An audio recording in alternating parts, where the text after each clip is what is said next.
7 vite pasi Antonio Karafili u gjeti pa jetë në fshatin Voskopoj, një ngjarje e dyshuar si vetvrasje, prokuroria ka zbuluar se ngjarja ishte kriminale ku të implikuar janë e dashura dhe partneri i saj me të cilën kishte një lidhje paralele.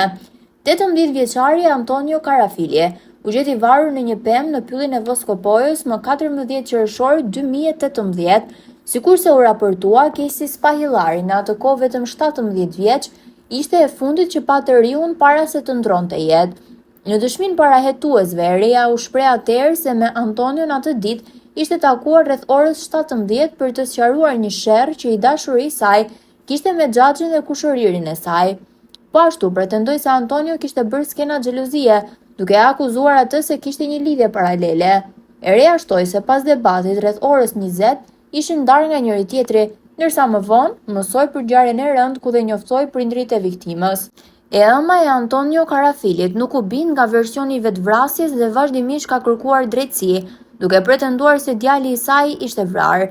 Një ndër detajet që ngjalli dyshime ishte fakti se adoleshenti ishte varur në një deg pishe 1.48 metër nga toka, ndërkohë që ishte rreth 1.8 metër i gjatë. 17 vjeçarja me njëherë kishte njoftuar prindrit e Antonios dhe së bashku shkuan në vendin ku i riu ishte varur.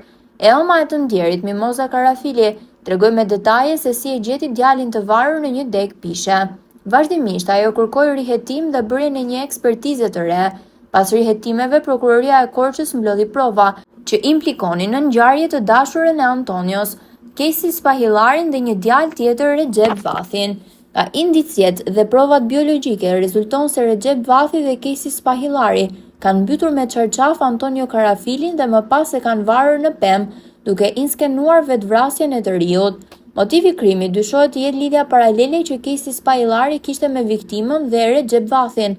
Pas krimit Spahillari emigroi në Kanada, ndërsa në gusht të 2024-s Recep Vathi vrau veten. Kështu, me kërkesë të prokurorisë, gjykata e Korçës saktoi sot masën e sigurisë arrest me burg në mungesë për akuzën e vrasjes me dashje në bashkëpunim për Kesi Spahillarin.